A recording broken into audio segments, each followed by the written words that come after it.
today. It's live. Thank you, Captain Hajra, Mr. Hajra Saab, for joining this session. And so many stalwart from the industries, MTIs, and various shipping companies, various mentees. Everyone has joined. We have already 78 now. It's 2 p.m. So we'll start our session as per the schedule.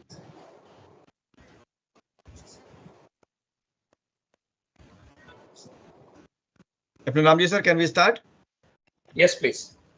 Okay. Amit, you are ready? We can start, everyone.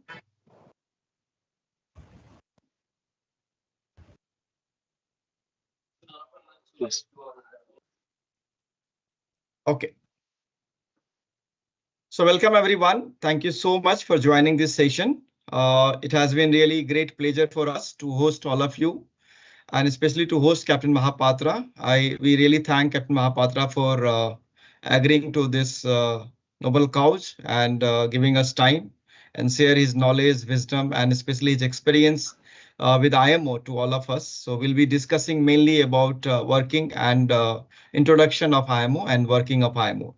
Before we start the session, all of you already, I'm sure all of you know Captain Mahapatra, but just to give a brief that he is a maritime legend who has worked with MMD, who has worked with the Indian Maritime Organization.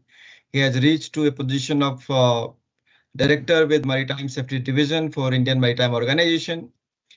He is the first Indian and of course the first Odisha guy who has achieved so much for us as an Indian.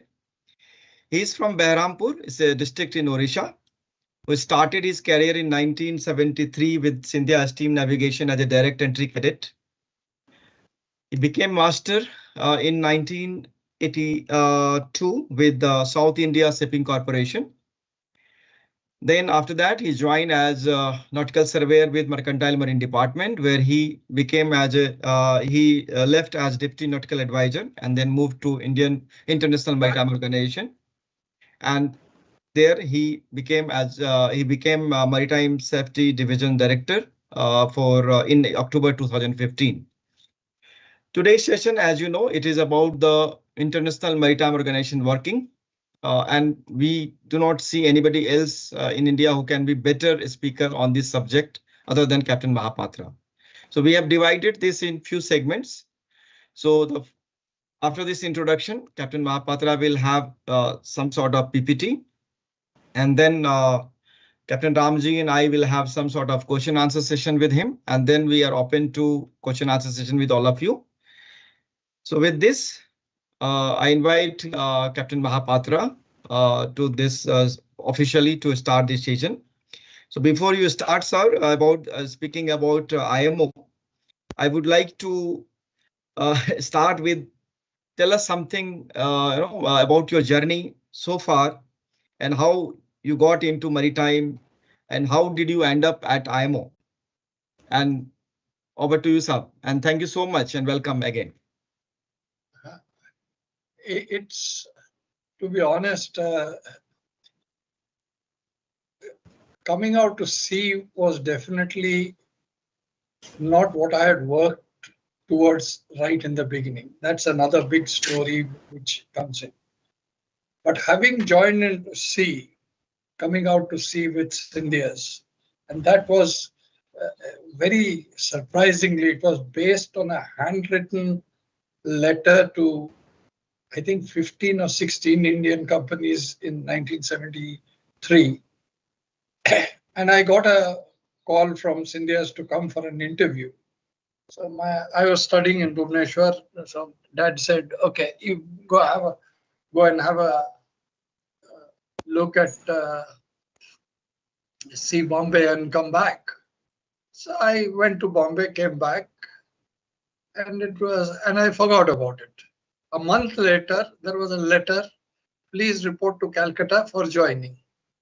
So I, in the midst of college time and all that, I had to take a decision as to whether one would leave the graduation because I was on my final year of graduation, But I took the plunge, and honestly, I think that was the best decision I did. Because not many will realize, I mean, Hazra Sahab is here from the Indian Institute of Management. Let me tell you, this profession gives you a unique thing, which I mentioned it during my retirement statement to the Maritime Safety Committee. Once you become an officer, you are at the second mate. In our time, I was a second mate at the age of 20. You are keeping an independent watch on the bridge of a ship between 12 o'clock at night and 4 o'clock in the morning, and 12 o'clock in the afternoon and 4 o'clock in the afternoon, which is, you are responsible for the entire lives of the today 25 or 30 families which are on board, means who are there and whose families are dependent on you. In those days, it used to be 40 or so, as well as an asset, which in today's context would be very close to $1 billion in some cases. Hazar Sahab will bear me out. Where in the world is there an industry where a guy before he is 25 is controlling an asset on his own decisions? Hazar Sahab, correct me if I am wrong. Nowhere else you will get it, because you will always have somebody, no matter how big a power plant is, there somebody is sitting on top to this. Here you are taking independent decisions. I mean, that is a thrill which I don't think any other profession gives you. And at the end of it, when I told the Maritime Safety Committee, I said, if I had to relive my life, how would I do it? I said I would repeat it. Means I would come out to sea again, notwithstanding the today's complications in life. Others have tell me if I am wrong.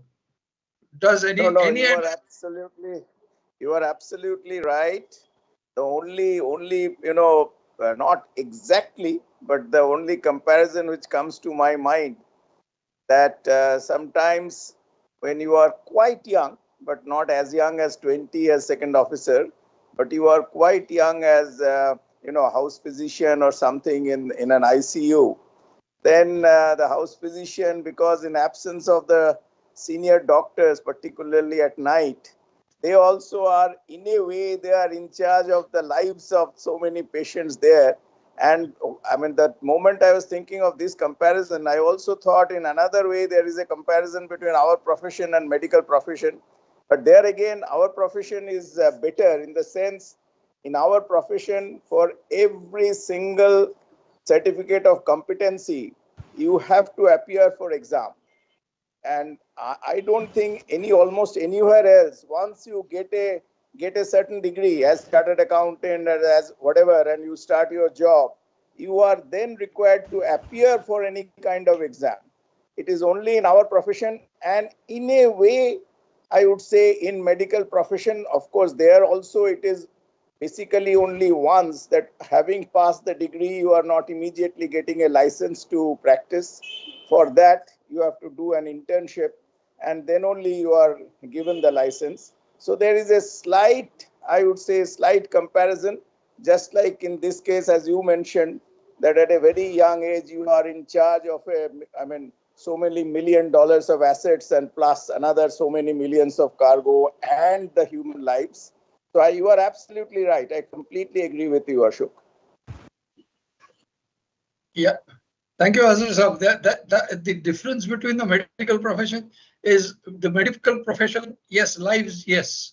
It is one particular life for the. Here it is multiple lives and an asset. That does not exist anywhere else. Very much so. I agree with you completely. Yeah.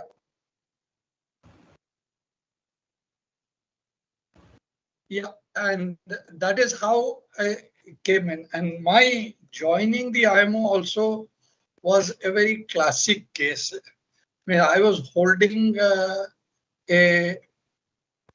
first Indian Ocean PSC MOUs meeting, which I was the secretary of that meeting, and that was Monday to Friday. We got all the countries. We had agreed that we'll do it, and just when we finished the. I had a call from the then director of Maritime Safety Division, Mr. Metropolis, who then became the Secretary General. In the hotel where we were holding the meeting, that yes, hello, we have shortlisted you for a position. Would you be interested? And I had not applied for it, or the post was not advertised. So I found it, I was a little taken aback, to say the least. I said, let me tell you. He said, if you have to tell, this is, can you come on Tuesday for having a interview to London? I said, there goes my whatever little chance it was, because in Government of India to get a permission and all that. So it was practically an impossible thing. So Monday morning, I went to the DG. Mr. Pinto was there. So I asked him, I said, sir, this is the case. He says, listen, as much as I would like to lose you. I said, sir, it's only an interview. He said, listen, I know how this system works. I said, sir, but permission. So he picked up the phone and spoke to the secretary. I think it was Mr. Chandra, who was the secretary, who later became the defense secretary. He said, listen, if you send me a note, the thing will never come up even to my table. But you are the head of department, tell him to go on casual leave. And you as the head of department can give him permission to leave the country. So Monday night I flew, reached. Fortunately, I had the visa, so that was not an issue. I flew to London, reached Tuesday morning at 6 o'clock, went straight for the interview at 11 o'clock, finished my interview, took the night flight back to India, and Thursday morning I was back in the office. And that is how it was. And then it was my puja holidays, so I had come home. So next thing, during that time, my secretary called me up, said, sir, somebody from IMO wants to speak to you. Can I give him your home number? I said, fine. Next thing, she says, oh, this thing, congratulations. The Secretary General has approved your appointment. I said, this came as another bigger shock, because now to move the things in the government is going to take this thing. But I must be grateful to Mr. Chandra, who actually moved things very closely. He says, still now nobody has gone from India directly there, and you need to go. So and so much so that that was the time when the whole process, by the time the whole process was getting over, India was having midterm elections. He made sure that the file went to the minister's camp office in Tamil Nadu for the signature for me to be relieved. And it was touch and go. I had to fly on 28th and I had to be relieved on 28th. And the permission came at 5:45 in the evening and I signed off. And that is how it was. It was a Friday evening. So that is how I joined the IMO. Okay. Life in the IMO was exciting, but with a lot of challenges. It means you are working with a total different work culture, multi-sectoral, multi-nationality, multi-language, everything, because you are working in 3 working languages. So it was a challenge, but it worked out. Slowly but surely, I worked my way up. But there was one thing I forgot to tell, that just before I was leaving, Captain Barve, who I consider my mentor in my shore, this thing, told me one thing. He said, "Don't you dare come back." I said, "Why is that?" He says, "Listen," he said, "I was there for 3 years. I could not make it. If you have made it, make it and work your way up." I said, "Sir, there are so many political acts. This thing." He says, "Try it. Nothing ventured, nothing gained. Try it." I worked, kept my patience, worked my way up, and finally I became the director of the Maritime Safety Division, and I retired. So that is how my journey in this profession has been. And like I said, if I had a choice, I would repeat it the same way. Great journey, sir. Incredible journey. Lot of learnings, lot of leadership lessons. And I'm sure our moderator, Captain Ramji, will take most of it out from you. So over to you, Captain Ramji, for question answer session on IMO, working thanks, and thanks a lot. introduction. Thanks a lot. The next 15 minutes, we just talk about the goal of IMO, like what IMO is all about. Earlier, of course, it was called INCO. And why does it matter to cadets? Because a large part of our audience today are cadets and guys who are appearing for second mates. That is what I suspect are the large part of them. And I would like you to, if you don't mind me saying so, keep it a bit simple and practical so we understand. So the first question to be flying would be like, you have heard about a lot of IMO being thrown overboard, and we are not sure what it does. Now, can you give a very quick version of what it is all about? What is its mission? What does it do? What do guys do when they turn up on a Monday morning in their office? What do they do? The Monday morning, let's look at it this way. Shipping means very few people realize, though we get a very stepmotherly treatment as far as shipping is concerned. But look at it this way. When without shipping, would the world economy ever move? No. No matter what all these financial institutions and stock markets and everybody say bring in different algorithms and all that. If you don't move cargo from one place to another, you just cannot move the economy. And this has been the tradition for time immemorial. Nature by itself has ensured that everyone becomes interdependent on one another. Nobody has everything in their own country.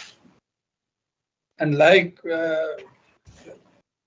my ex-Secretary General had said, if shipping was not there, one half would freeze and the other half would starve, because food grain and energy had to move from one place to other, because everybody doesn't have it.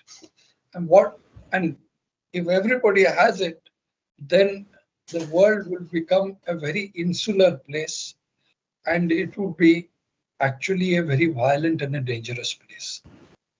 It's only because we are interdependent the world works. And that is because that is the human nature, because human nature is a dominating animal nature. It is not, we are the only one which kills without a cause.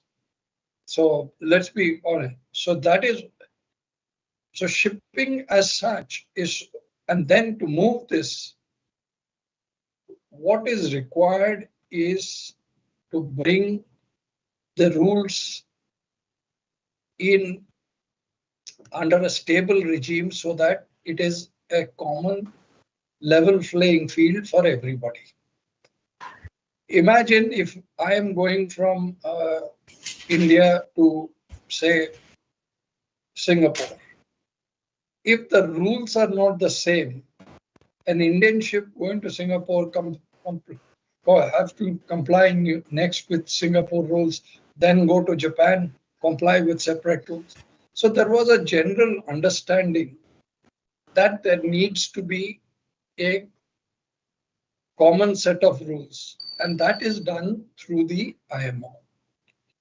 And this, of course, has been only in the last 75, 80 years what we are talking about. It is after the Second World War. The process started actually after the Titanic, but the intervening two world wars stopped it. Just an anecdotal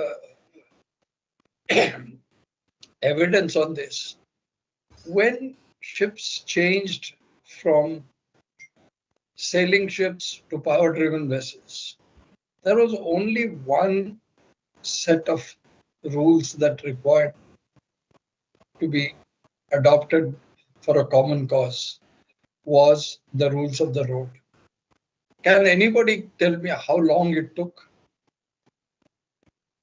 Ramji, take a guess. Probably 50 years, maybe more. 50 years. 50. And that was only because of, and there were only two countries involved, the UK and the US. And today we are dealing with 187 countries. So there it becomes, because if you don't have a common set of rules, but there again, if you look at international law, what we do is what we call conventions, which are basically treaties and are governed by the Vienna Law of Conventions. It only becomes law when you translate them into the national legislation. Why I am saying this is this thing, because in India we had a peculiar this thing. We had ratified the MARPOL,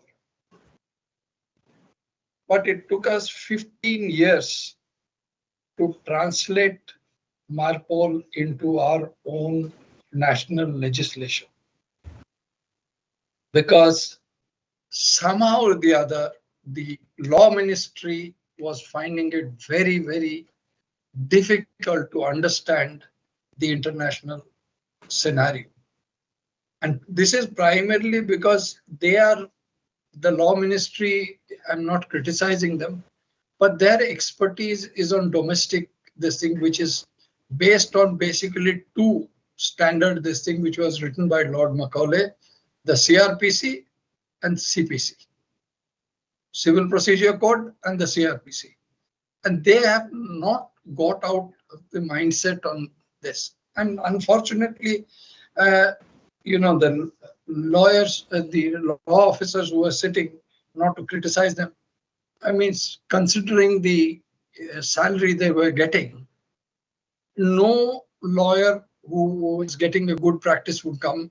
And so they were a little dense, to be politely telling it. But that's a fact, and that is a problem that we are having even today when you are going to do your things with the law ministry. One of the suggestions, and there was one incident I must, there was an Indian master on a Union ship, Hong Kong flag registered. During the Chinese New Year, it had hit a fishing vessel, and she was arrested by the Taiwanese court. We did not know about it. And the next thing it went was the master was imprisoned for 20 years. Then Union came, I was Deputy Nautical Advisor. We drafted things and we went to the Ministry of External Affairs. Ministry of External Affairs said, this drafting is fine because the maritime lawyer in Hong Kong had drafted it. It was perfect. But you need clearance from, because he's an Indian national, you require a clearance from the law ministry. Went to the law ministry from morning till evening. I was getting nowhere and I was getting very frustrated and coming. I had almost given up until I met Dr. P. C. Rao, who was the law secretary. And fortunately, I had met with him during the unclosed discussions and I knew him. So he asked me, Ashok, what are you doing there? Here. I said, sir, this is the case. And they are telling me that it is not matching with CRPC and all that. But if we don't take it tonight, the appeal lapses. So he called the deputy secretary and said, just send it to me for straight forwarders. So I sat in Dr. Rao's office. He immediately said, this can be submitted if approved by Ministry of External Affairs Legal Division. Ran back, got it. Legal External Affairs did it, and that night the superintendent from Univan, Captain De Mello, took it and went to the Taiwan. And Taiwan, we don't have an embassy. There is a trade office. The trade office went to this thing, filed it, and that guy was released. And this is how the things are. Yeah. Okay, thanks a lot for some idea of how the interdependency of countries leads to international trade, and the trade, because of international trade, we need to have regulations which are international nature. And of course, many countries are not prepared for the international regulations, and they take their own time to digest it and come up with this. And in the meantime, you gave an example of how we could land up in some extreme situations like the master was really about to get into, and which, thanks to many people's efforts, including yours, I think the guy got saved. So that was a good understanding of it. And I would just move on for the benefit of the cadets onto something like, what do one regulation or from IMO or whatever it is that every day which a cadet is involved in it or deals with it, and we don't even realize it. Would you be able to give an example of it? The reason I'm asking is basically because a lot of work which IMO does is a bit abstract in nature as far as we cadets and other sailors are concerned. So would you be able to link it to our real world experience? What is it that we do on a daily day which tangles with I won't say we use the word tangles, which involves the work of IMO, any particular rule? Yeah.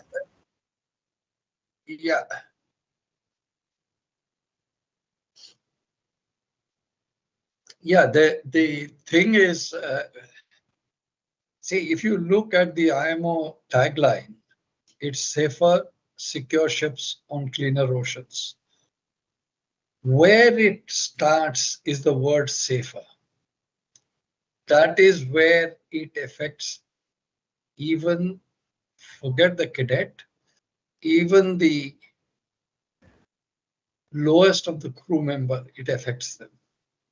Unless you are safe, and this is one thing that I used to always tell when I was doing surveys. I said, I used to tell the officers, I said, listen, this is your ship, you know it. If you have shortcomings, you have to deal with it. Because I'm not going to sail with you. You are the one who is going to sail and face the music. So if you don't keep yourself safe, and that is where the SOLAS comes in for part of this thing, whether it is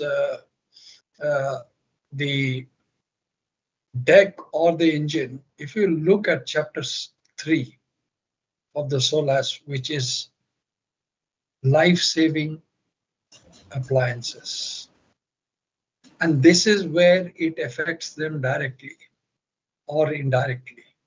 When you do not know them, then your whole life becomes meaningless unless you know to respect it. And that is the regulation, that whole chapter on life saving, which is, and that is the actually the entire ethos of shipping is safety. Means master, why is always a master obligated to render assistance on somebody who is in danger? So that, because time immemorial, you have given absolute importance to safety of life at sea, irrespective of whether he is X, Y, Z, or whatever it is. So if I were to sum up, thanks a lot for your reply, because that really eliminates a lot of things and makes it very clear that on a day-to-day safety of life is probably one rule which we are constantly in touch with, and which we probably may not even realize it, because that is how much we are involved with it. So that makes sense, and that is happy to hear that. And okay, taking on from safety again, I will go on to this. You are heading Maritime Safety Division. What do you think was the toughest safety issue you tackled now, and how do you think it affected or brought about a lot of changes for ships and crews, because that is one of the issues which is really bothering a lot of people. So what was the toughest issue which you tackled as a head of maritime safety, and how much or how did it change things for ships and crews? See, one of the toughest thing dealing with safety was the toughest thing was, I must say, during my tenure, was during the period when we landed up with the Somalia piracy incident. And that actually, it was a quagmire because there was no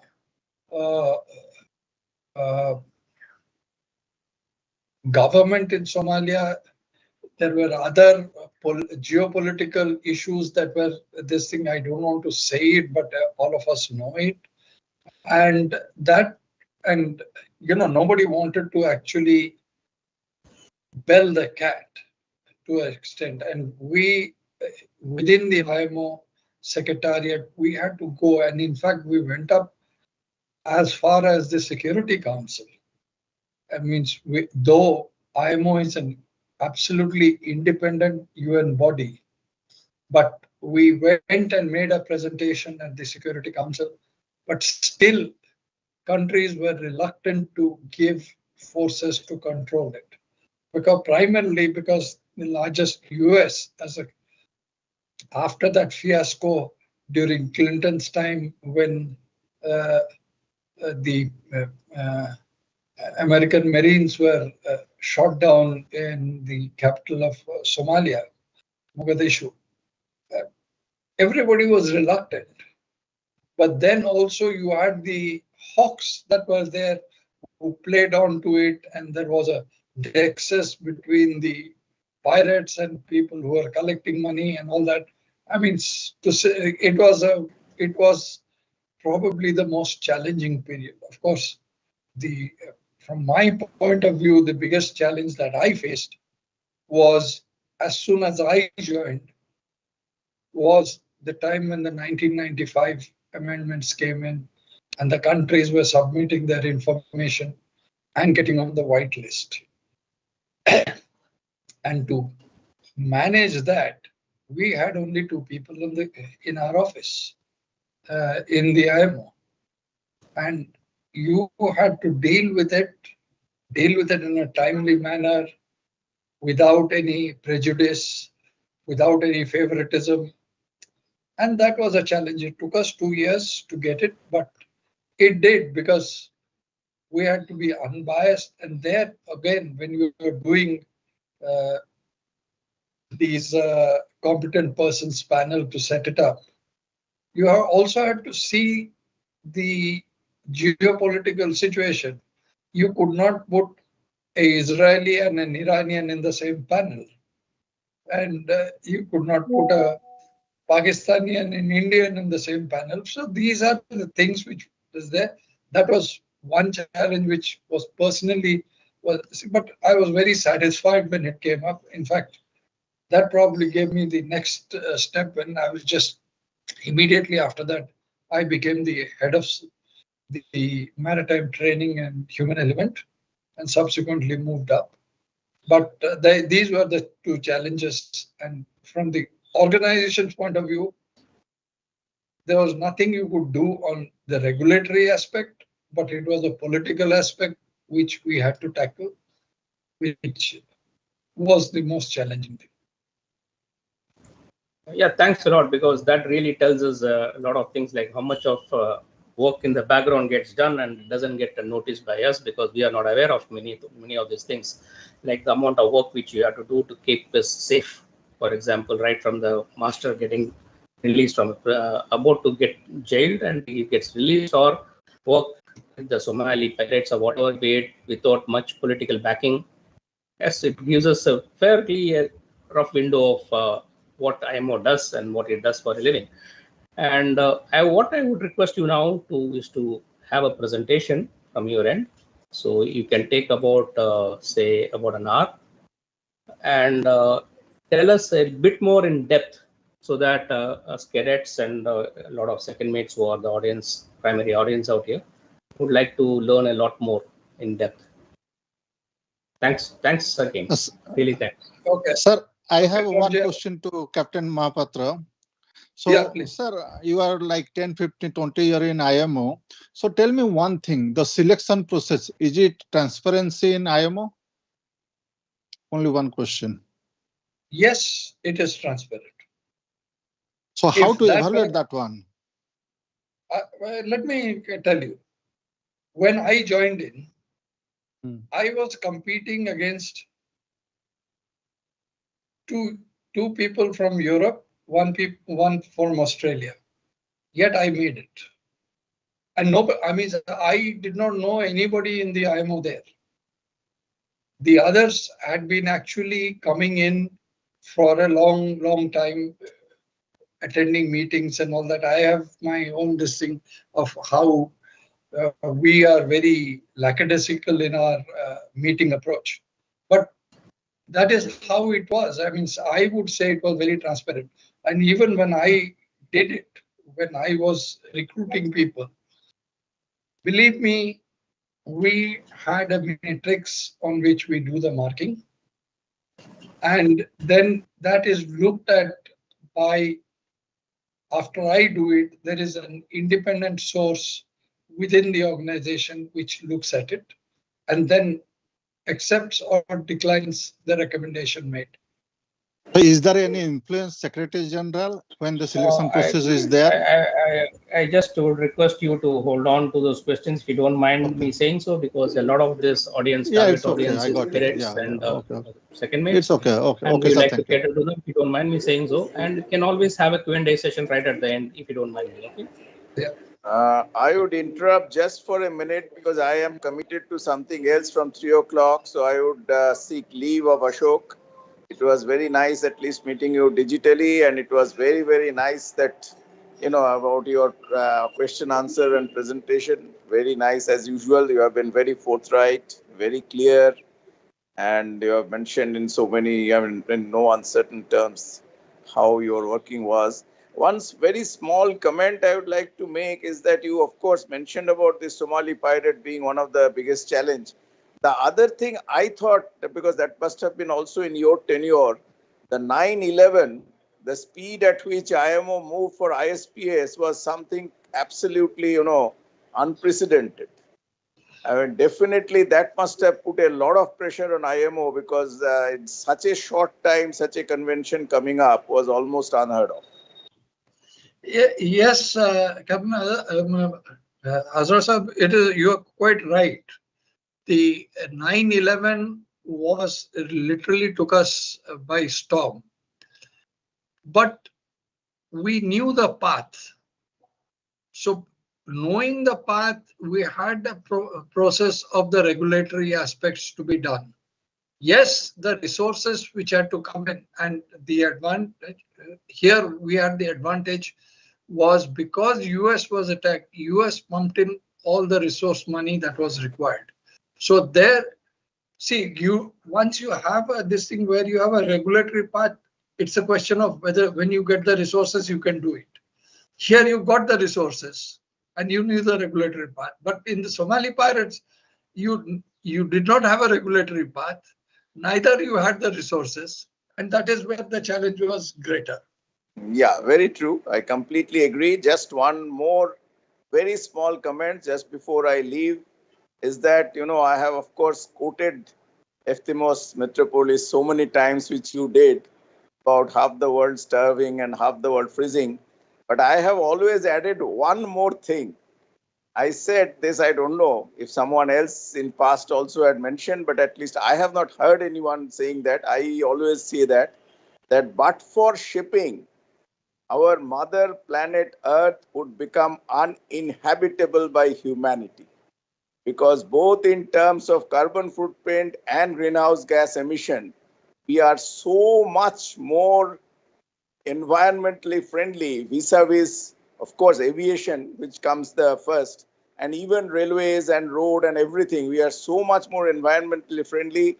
If today's, volume of international trade, if you can, let your imagination run wild and think of that being transported by any other means of transport, the mother planet Earth would become so polluted that it would become uninhabitable by humanity. So that is another tremendous contribution of shipping. So I thought I have always said that, which that's why I said, if you are not interdependent and you start this thing without shipping, the world would collapse. Absolutely. The economies would collapse. First thing. First, yes. Economies will collapse. Then the planet becomes. Then I said we will kill each other. Okay, all the best, Ashok. All the best. I hope to meet you again soon. Bye. Okay. Thank you so much, Mr. Hajra, sir, for joining this session. Thank you so much for your support as always. And I would now request Captain Ashok to start his presentation on IMO. Okay.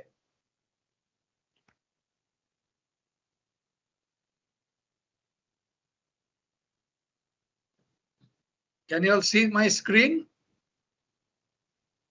Yes, sir. Okay.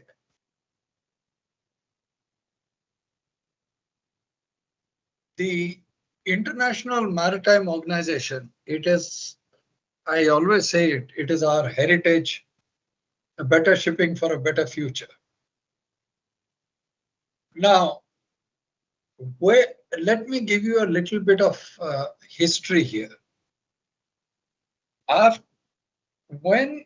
Until the Titanic came in, accident happened, each country was having its own regulations and all that. And one of the things that was noticed during the Titanic disaster was there was not enough life-saving appliances. And because of the furor that it created, the first set of regulations relating to safety after the load line was being looked at. Load line was being primarily looked at it from a commercial angle by which the ship would not sink for overloading. But from a safety perspective, because at that time, there was still a lot of movement of men and people by sea.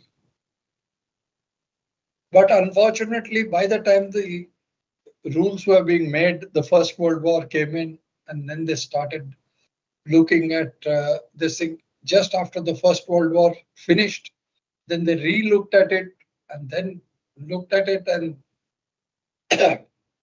then the time they looked at it, they saw that the Second World War came in, so that went into a standstill. It's only after the Second World War ended, the first SOLAS came into being, which was originally the 1917, 1918 SOLAS that had been developed. And it primarily dealt with safety equipment. After the Second World War, the IMO was International Maritime Consultative Organization was formed. The convention was signed in 1948, and so was the 1948 SOLAS. But once this was formed and once that was adopted, they realized that there was a need to change this, because shipping was just far more than just safety equipment. It had navigation, it had the various fire protection, etc. And then this led to the 1960 SOLAS regulation. At that time, when the IMCO was formed, it had basically two committees.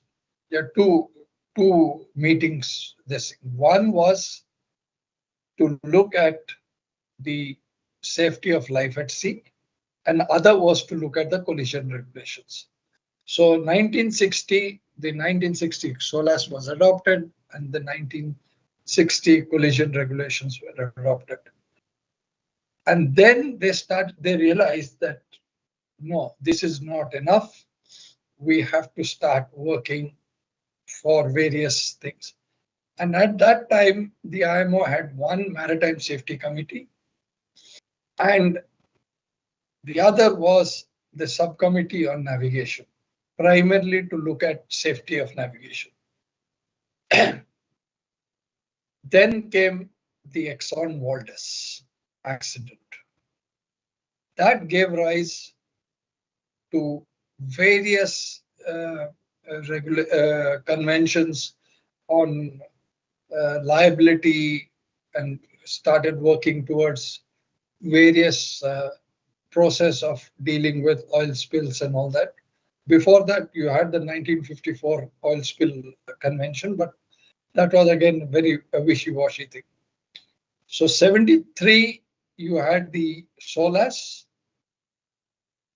MARPOL, and 74 was the SOLAS. And then subsequently you had, and before I start off, there is another peculiar thing which the cadets will be interested, because you had the STCW convention. Primarily, I must admit, that was not for us. It was being dealt with, because it was a labor issue, it was being dealt with the International Labour Organization, and whether you are aware or not, the International Labour Organization is a tripartite body. Means they have representations from workers, employers, and governments. First, the employers and the employees must agree, and then the government comes into the picture. So they had what is called a committee for training, and that was going nowhere. In 74, when Secretary General Srivastava took over, at one of the meetings of the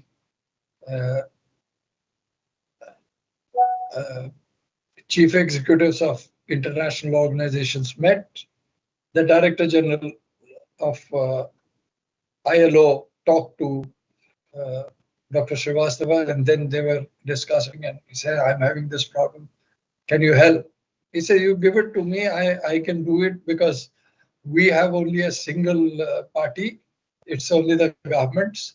So that is how it came. And within 2.5 years, we had the first 1978 STCW convention.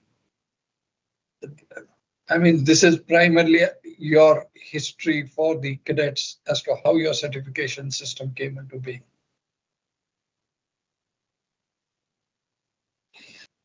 Now, the IMO as such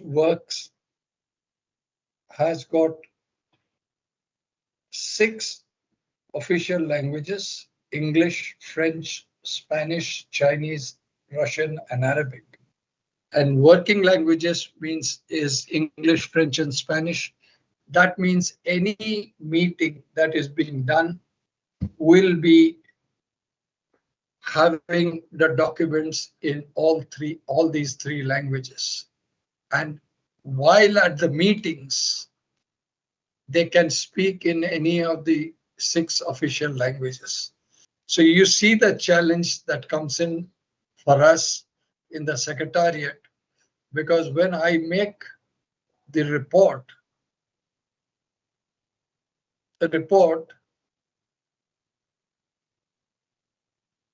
the I have to ensure that it is available in all three languages.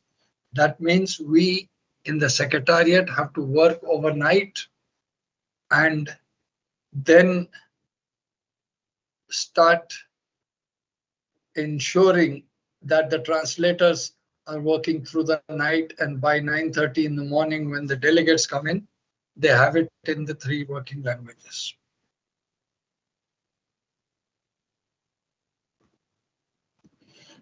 Sorry, I had not put in the full screen. I give you the full screen.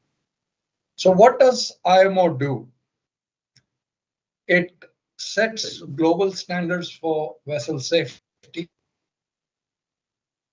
protects the environment from shipping activities, establishes provisions for global search and rescue, ensures seafarers are trained and competent, and secures compensation for maritime accidents.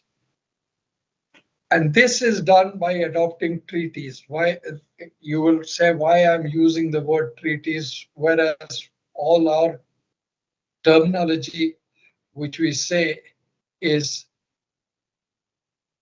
conventions.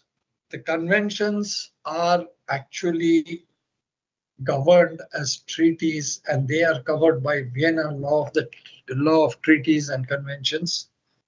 And that means you adopt these treaties, and treaties as such is by between two parties. Conventions are multilateral. Code treaties are the basic laws. Codes are the ones which actually supplement the conventions, and the guidance is what supplements the codes. If there is any questions, please do not hesitate to ask. How are regulations and guidance developed at IMO? It is usually done either due to a casualty or a review of the regulation or advancement in technology. Once that is done by a member government, it is put to the basically the two bodies, the MSC and the MEPC. MSC is the Maritime Safety Committee. MEPC is the Marine Environment Protection Committee for approval. Once the committee looks at it, they may agree to discuss and refer it on to a specialized subcommittee to work on the matter. There are, of course, times when the committee has not agreed and sent it back. And the reason is the committee are the high-level policy-making people. They pass it on to subcommittees. I'll tell you a little later on the subcommittees. And the subcommittees work on the technicality and develop a draft. And this draft is then sent for approval in case it is guidance, in case it is codes and convention for adoption. However, the key points for proposal on new or amendments to mandatory instruments, there has to be a compelling need for them. It has to look at that there is definitely a need to do this. Otherwise, it doesn't make, there are a whole lot of criteria that needs to be complied with, which includes impact analysis, particularly for far-reaching stages, and must consider the cost to the maritime industry, legislative and administrative burdens involved, and benefits that are expected from any amendment, and it should address any consequential amendments that may be required. This is very important because sometimes if you don't do that, you adopt something and it could clash with some other previous amendment with either in some other code or some other convention. Who in IMO decides? IMO is the collective will of member states. And mind you, when proposals are made, they are made only by member governments. It cannot be made by an NGO or an industry body because it is the conventions are the responsibility of member states. But in all these years, barring once, all the member states have made decisions based on consensus. We have never, at least in the Maritime Safety Division, we have never taken a vote. During the debates, inputs from international non-governmental organization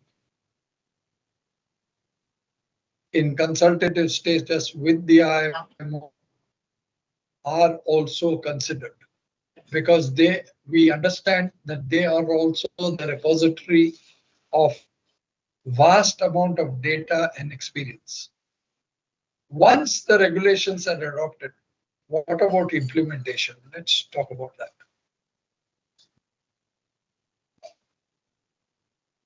We have developed 53 instruments. You look at the chart here, the percentage of ratification is huge, barring the FAL convention, which is 95.26%. The rest are over 98%. In fact, most of them are over 99%. And in fact, if you look at, yeah. You told one thing, I have an interesting question. The question is that you told only the member of state have the right to take the decision. Why Yes. Do you think that the member of states, people who are representing, they are highly qualified than the private people? Like for example, some researcher, they are doing like research for last 10-20 years. And if they suggesting something, that will not, they will taken only the people from member of state who are just a lawyer, and the government appoint them and they will take the decision. How that is fair? No, I'll tell you how it is. If you are a researcher, you go back to your administration, convince them, and they will put it up. Very often, we have got NGOs who go to the government and the government puts up their proposal. Because if you don't have some kind of rule-based this thing, there will be no this thing because somebody has to take a decision. And the decision cannot be taken by people who have certain amount of interests. It is, if you look at it, the governments are actually neutral as far as the commercial aspects are concerned. That is how they can take, and furthermore, let's be honest about it. The governments are funding the meetings. The governments pay for the meetings. No private sector pays for the meetings here.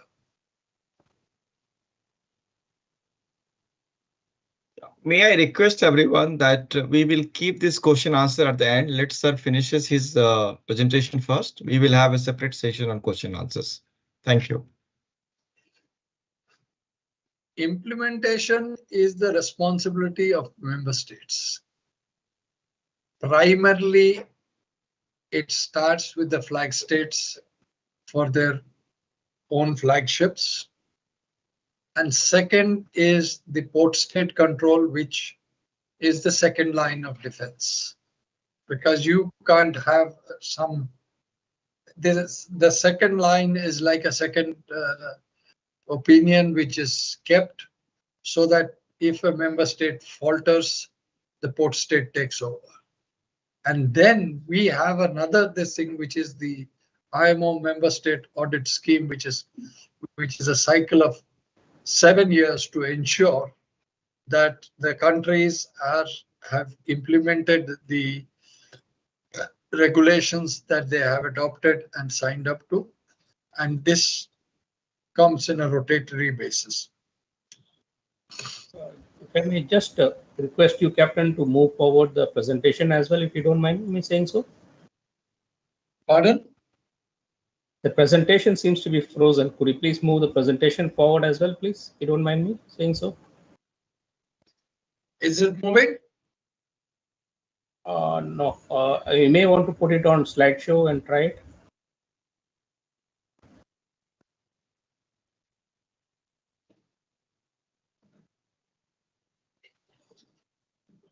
Yeah, now it is moving, sir. Now it is Yes. moving. Yes. It's moving Thank now. you. It's moving. Thank you.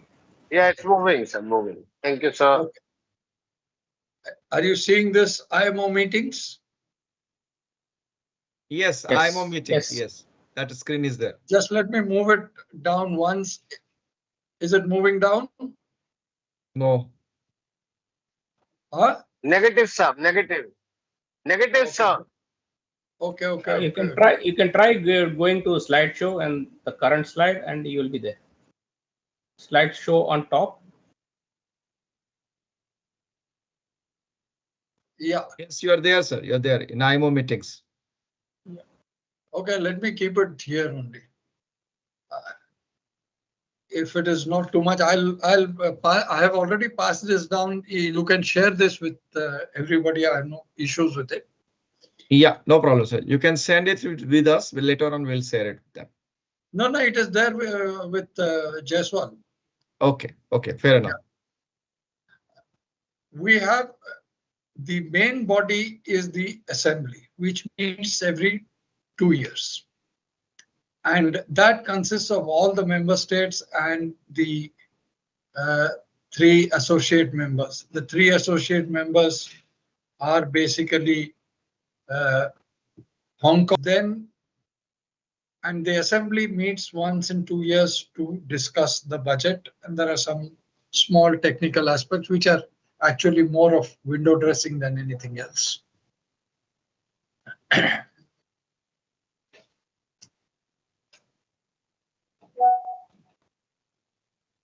Then the assembly meets every 2 years. That is the administrative control of the organization. They are looked at by the council, which meets once in 6 months to see that the finances of the organization and the administration is perfect. And it consists of 40 members who are elected from category A, B, and C. That is a little political more than technical. Now, after that are the Maritime Safety Committee, the Marine Environment Protection Committee, the Technical Cooperation Committee, the Legal Committee, and the Facilitation Committee. Of this, the Maritime Safety Committee and the Marine Environment Protection Committee are the 2 ones which bring out the regulations, and I will go in depth on these 2 committees.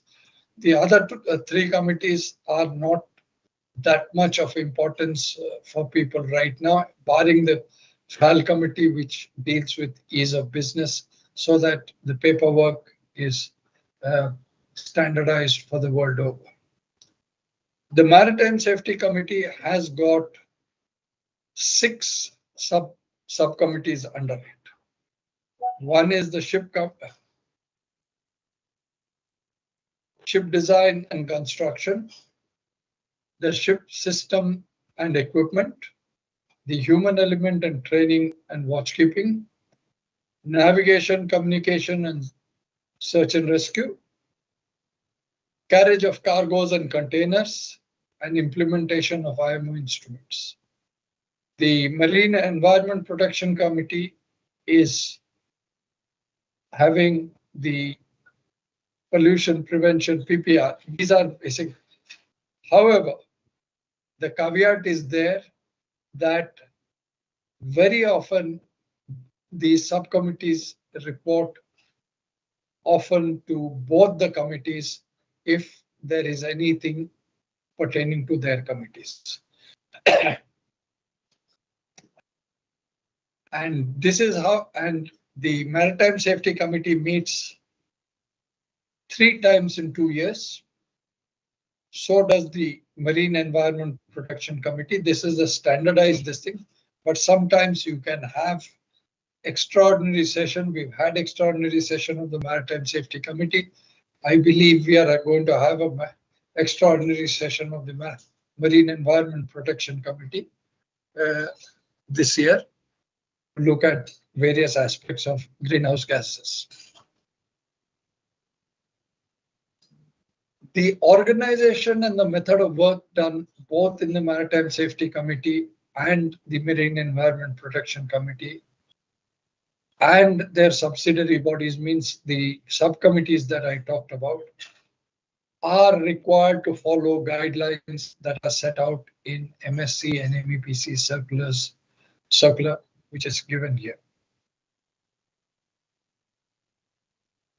Like I said, the committees function as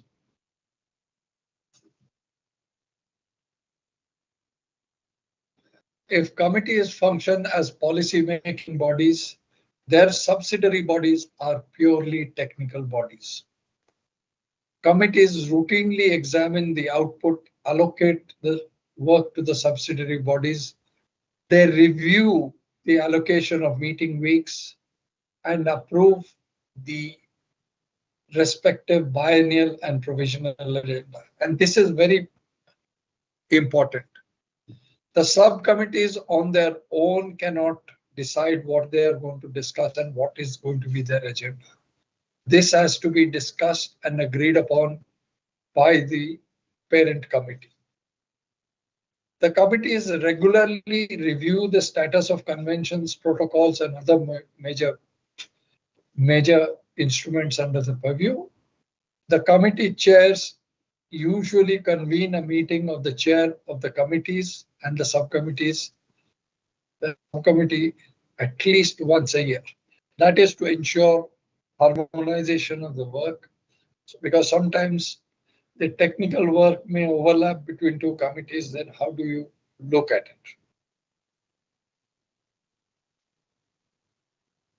it? Now, the committees identify the list of outputs for the next 2 years, and the Secretariat then develops a business plan to provide for the budget estimate for the biennium.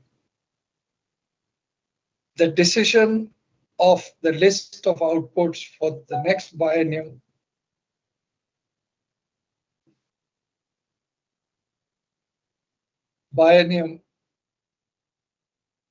is to be guided by the strategic directions in the strategic plan based on specific necessity, potential impact on the inclusion for that particular output so that it has a timely delivery within the biennium, impact on the workload of the committee, the personal and budgetary resources available, and the potential adverse impact it could have on the decision to meet the organization's objectives.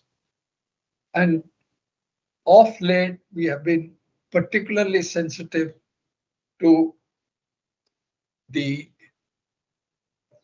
effect it may have on the small island developing states and the least developed countries. Now, like I said before, the submissions for proposals for new outputs, the committees have to carry out a proper assessment. The proposal should be submitted only to the committees and by member governments only. And like the question before, it was asked, why my member governments itself? Otherwise, if you have interested parties, there will be vested interests who will bring in various issues that comes up. It is not necessarily, yes, you can have a lawyer, but you need to run it through the government of the policy, because we do not accept any proposals which are not from a member government. The proposal for new output may be developed and submitted by a subsidiary body. Like a subcommittee can look and ask for a new proposal based on its discussion, but there also they have to meet the same criteria as a member government. The subsidiary body cannot undertake any work on anything without the authorization of its parent body. There are times when outputs submitted by non-government organizations can be considered only if they are co-sponsored by a member government. Now, how does this work? Initially, when the proposal comes in, it is actually an assessment is made by the chair of the committee along with the secretariat, and then it is that assessment is put up to the committee for discussion, and once the committee is satisfied, it can give clear instructions to the subsidiary bodies to work on it. Like I said, sometimes there may be one or more subsidiary bodies involved in the work, but the committee will designate one body to be the lead body. There is another peculiar thing here which we maintain discipline. There will be no crosstalk between subsidiary bodies, i.e. the subcommittees, without going through the parent body.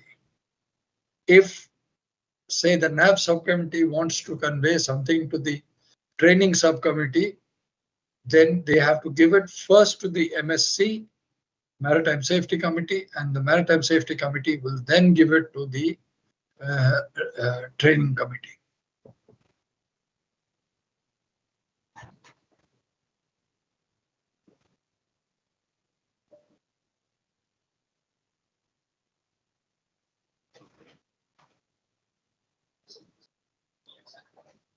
Implementing management control and reporting. Implementation of the list of outputs should be in place to ensure that the biennial agenda is linked to the strategic plan, taking into account whatever resources are available.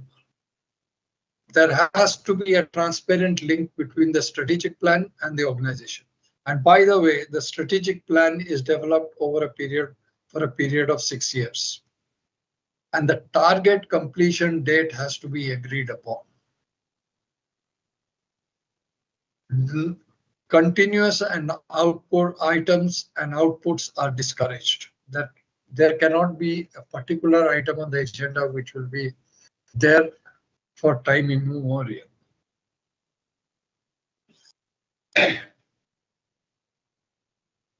Responsibilities. Now, the member states and the secretariat must ensure consistency and discipline in the administrative management of planning and reporting cycle. The chair, vice chair, secretaries of committees and the subsidiary bodies have very specific responsibilities. Therefore, a very well-established cooperation and coordination is expected between the chair, vice chair, and the secretaries and the subsidiary bodies by all available means, including face-to-face meetings, teleconferences, if necessary. And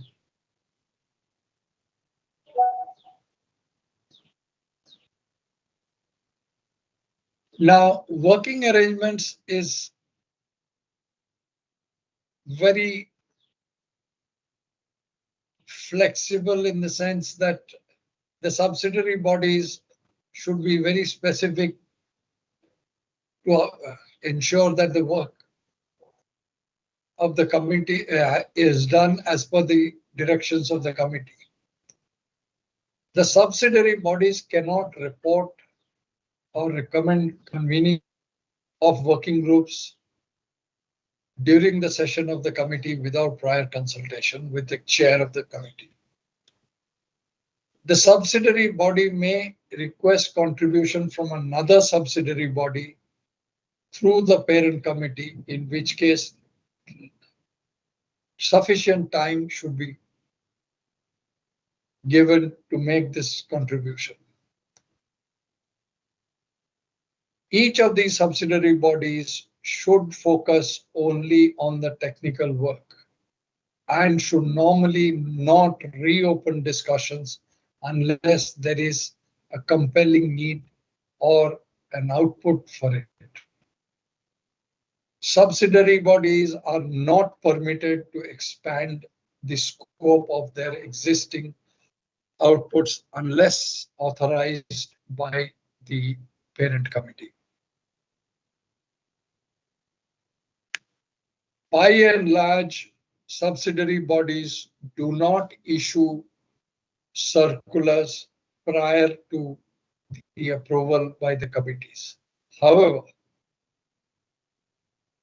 we do permit in exceptional cases, subsidiary bodies may issue circular on behalf of the committee as a force majeure and then take the post facto approval of the committee at its next session. Subsidiary bodies will not develop unified interpretation. In case where existing text or guidelines are vague and requires modification, the subsidiary bodies should amend guidelines and not issue unified interpretation. When considering their outputs and the provisional agendas for the next session, subsidiary bodies should seek the advice of committees in case of outputs for which no submissions have been received for 2 sessions. This say a committee has approved a particular agenda item and for 2 consecutive sessions there are no submissions on it. It should be recommended that this is dropped further.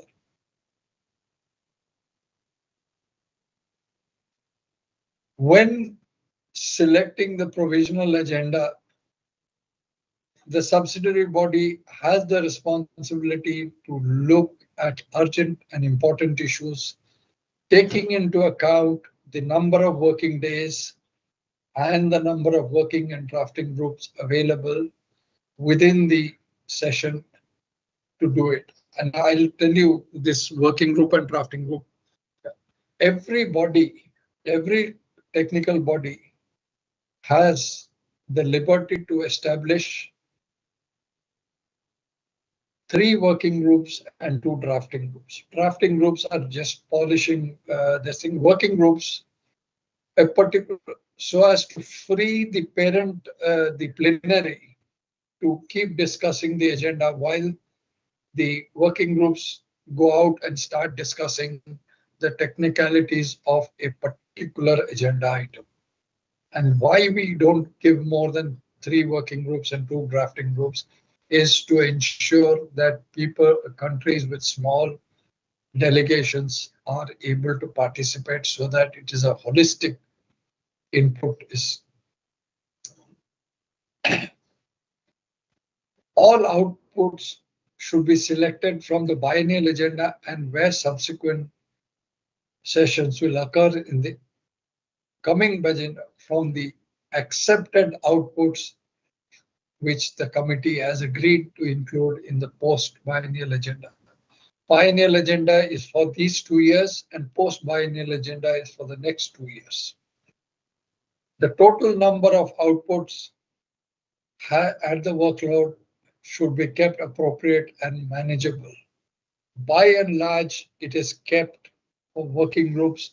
We do not go more than 7 to 8 substantive items for discussions. I've already talked to you about working group and drafting group. Subsidiary bodies can establish correspondence groups which can work intersessionally and report to the next working group. Now, mind you, the working groups, when they finish their work, they have to come back and report to the plenary for approval of their work.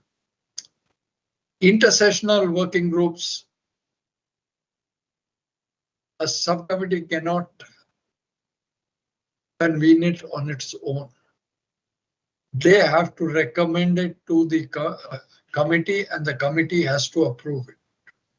Sometimes, and in principle, working groups should not have any splinter groups, but sometimes for a particular item, the chairman of the working group may allow 2 or 3 people or 4 people, a small group, to go out and discuss and come back with a proposal for the group's consideration.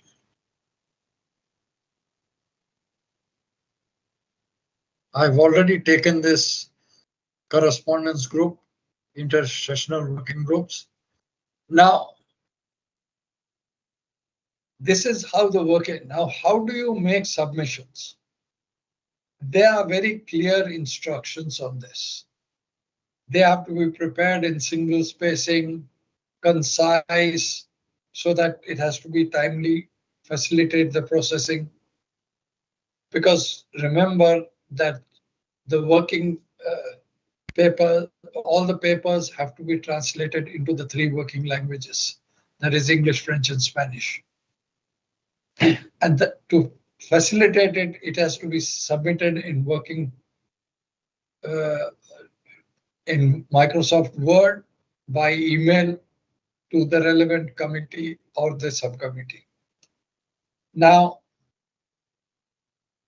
documents that are submitted to IMO 13 weeks or more before a session need not be introduced in the plenary, because it has been there long enough for people to understand, and this is essential so as to give the plenary a little more time to work at it. Now,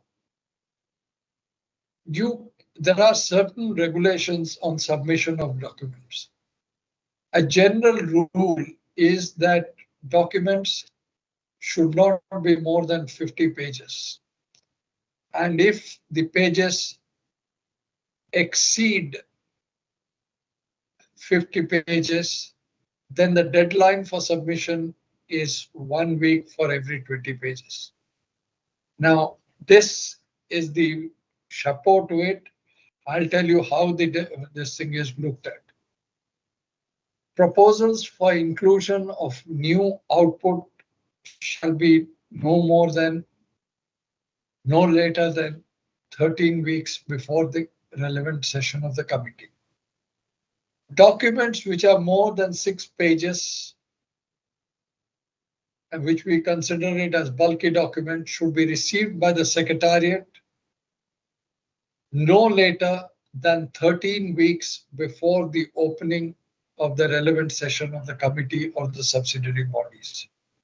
Non-bulky documents, that is, documents which are 6 pages or less, shall be at least 9 weeks.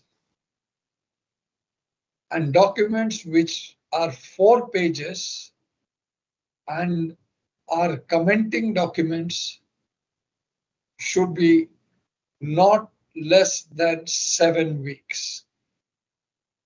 Non-bulky documents received not later than 9 weeks before the opening of the relevant session of the committee or the subcommittee. Now that is what I have finished with the documents, and this is my presentation. And if there are any questions, I am open to all the questions. Thank you so much, sir. Thank you so much for such a detailed presentation. And I'm sure this our especially sessions that we're organizing, though we have such a senior people joining from all across the globe, primarily we are keeping it for our next generations who are cadets, engineers, TMEs, and second mates, aspiring candidates. So I'm sure I'm very glad to inform, sir, IMO, Great Eastern Maritime Academy, and there are many MTIs who are showing it in their auditorium. So all of them have shared some photographs with us also. So they are going through this presentation, and I will of course now open the forum. If they have any questions, please raise your hand and please ask your questions. Before that, I would like to invite Captain Ramji if he has anything to share or ask.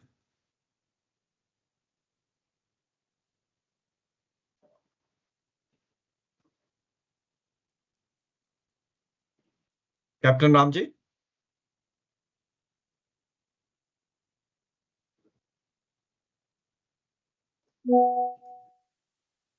Okay.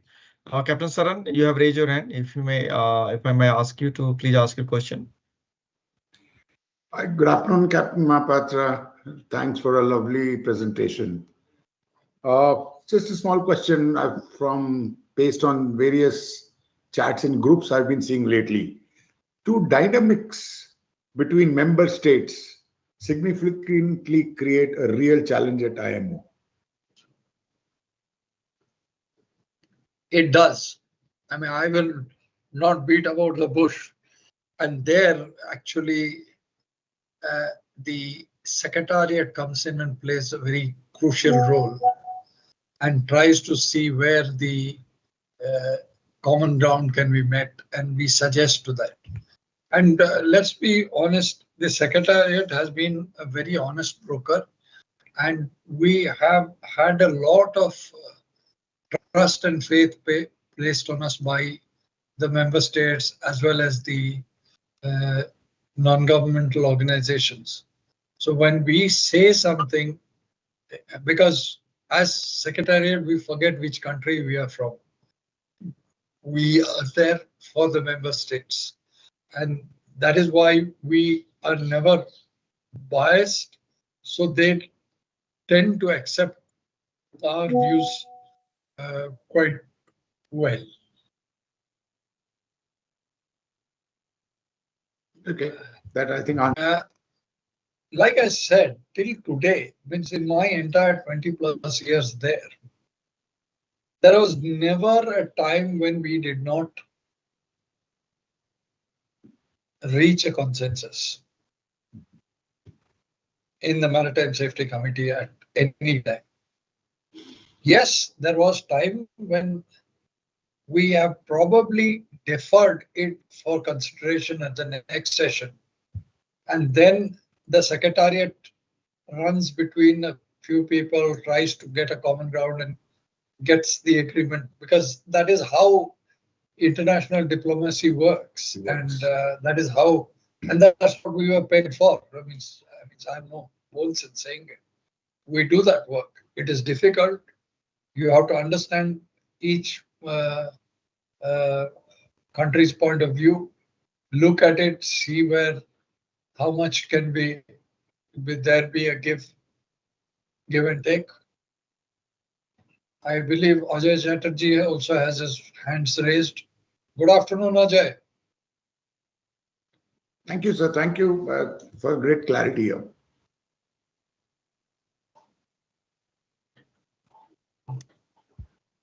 Okay, can you hear me?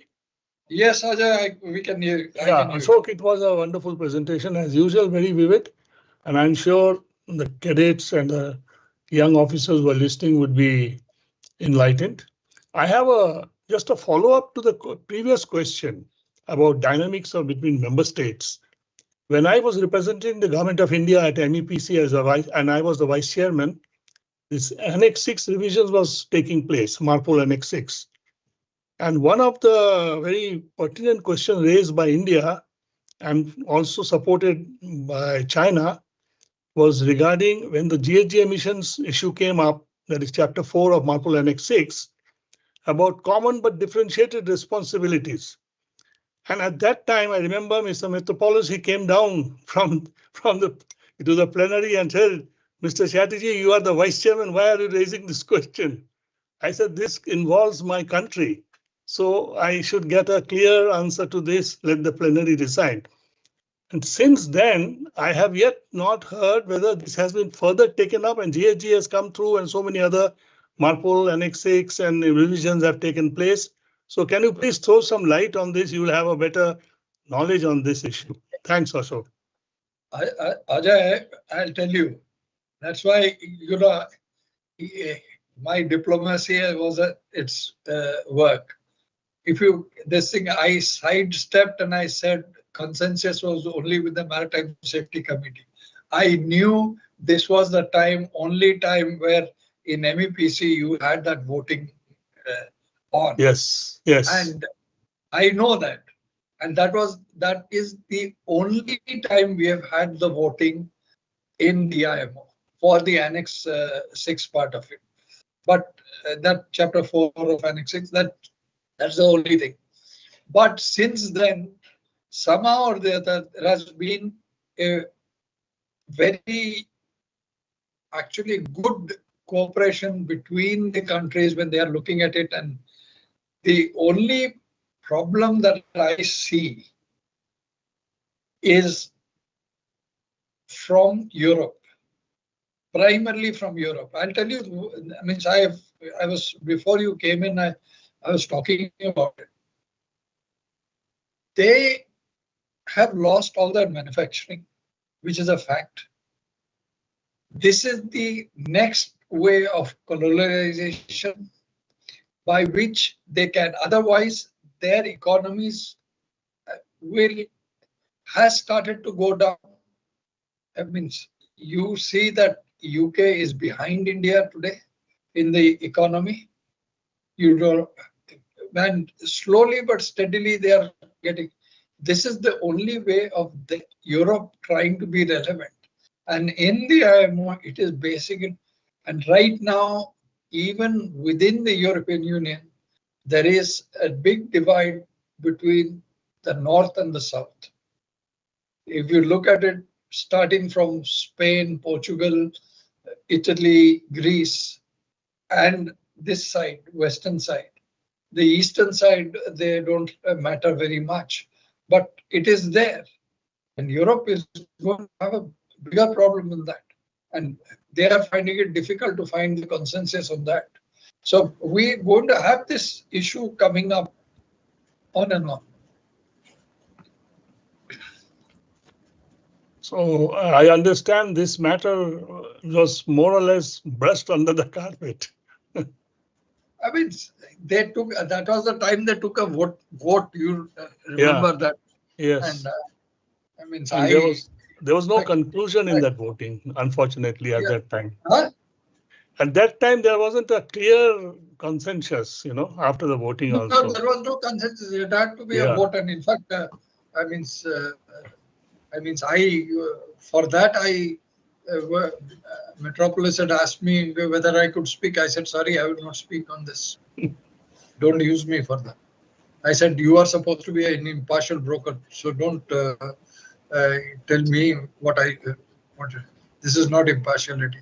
So No, I felt he came and told me directly, you are the vice chairman, you should support IMO.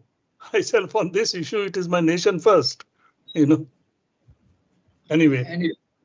Okay, thank you, sir. Thank you, Mr. Ajay, for asking these questions, and thank you, Captain Ashok, for clarifying it. Sir, I have a question from a second mate, or I would say aspiring second mate. If you have to give one piece of advice for cadets and second mates to thrive in a world shaped by IMO standards, what will be that advice? Could you just repeat that again?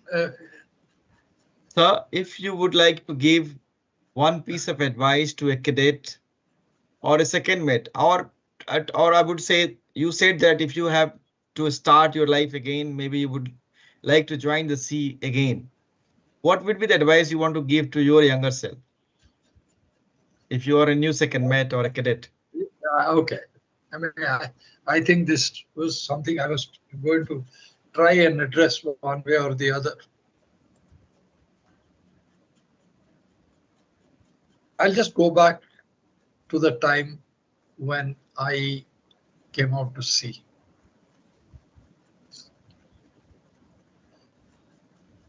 Today's second mates have cadets who are coming out to sea have a huge advantage vis-a-vis, at least against my this. I came out to sea straight from college, one normal BSc college on board a ship, and then sailed out. Not even knowing what port and starboard meant. Whereas today you'll have a pre-sea, you have this. Then we had to learn ourselves and learn from home, from our seniors. That means senior doesn't only mean the mate. It starts with the bosun who teaches you seamanship, the kasab who teaches you how the paint is mixed, the guy who supervises you or shows you how to tie the pilot ladder, and subsequently the third mate who was in charge of life-saving appliances to learning chart corrections. Okay, today you don't have that this thing plus, and then finally the mate. So there was a process where we, unfortunately today, means I'm not blaming them, but I think everybody is in too much of a hurry, and everybody wants everything on instant. And let me tell you one thing. You can tell this thing, he must be listening. Everything has a time and place. There is nothing instant. The only thing that is instant coffee. Barring that, you have to put your patience. In fact, I was going to tell you this thing. And there are a lot of times when things don't work out your way. You know, there's one thing is, I always say that success has many parents. Failure is an orphan. And you know, but the orphan learns to struggle and come out.